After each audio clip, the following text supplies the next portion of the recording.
Philip, we've covered a whole host of trends, 5 at last count, and I'm keen to know now, what are your closing thoughts at the end of this interview?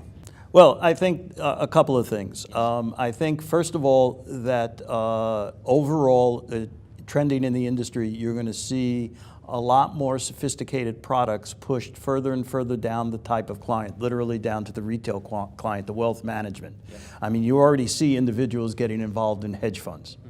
And I think investment managers need to figure out how to be able to communicate across multiple knowledge of clients. So if you got a retail investor that's in a hedge fund, that's very different than if you have the Public Employee Retirement System of Ohio in a hedge fund. And I think that's a trend that's going to continue, that we're going to have all sorts of demand for products across all sorts of things. So I would always encourage our investment manager clients, how do you communicate? What kind of client reporting do you need across that spectrum of client? As we talked about closing, I think the regulatory thing is at least another 5 to 7 year trend. So as you correctly asked, how do you work with it? How do you budget for it?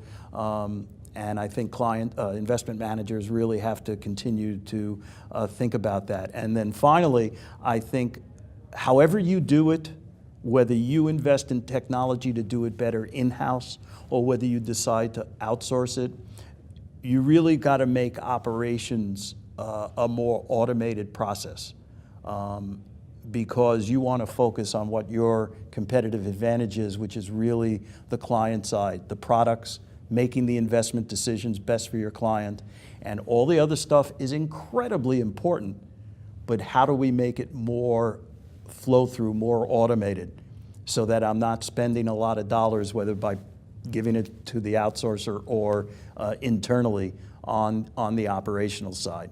And whether it's paper, whether it's better exception management or things like that. So that's would be my last thought if you talk about 3 points to make going forward, is the clients, the regulatory, and operational efficiencies. That was most informative. Thank you so much for coming here today. You're quite welcome. Thank you for having me.